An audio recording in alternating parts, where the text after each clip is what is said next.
So I always think the sooner the better in terms of when an attorney is brought on board. Typically, an attorney is engaged once an offer has been accepted, as the real estate agents are putting together what's called the term sheet. It's basically a one-page document that lays out all the terms to the transaction. Now, sometimes when there's more nuance to the transaction, I recommend getting the attorney involved even sooner. So for example,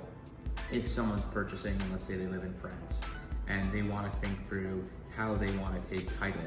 and taking title means how the name will appear on the ownership documents, I recommend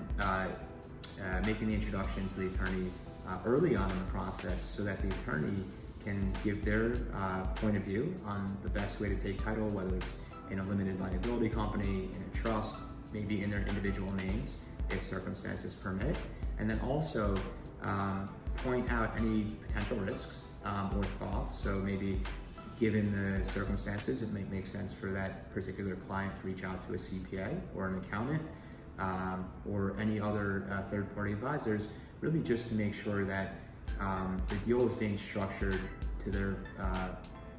in the best way possible, so that from a legal and from a tax perspective, there's no issues post-closing. And so the typical attorney involvement begins when an offer is accepted, but I don't think it's ever too soon to start the conversation.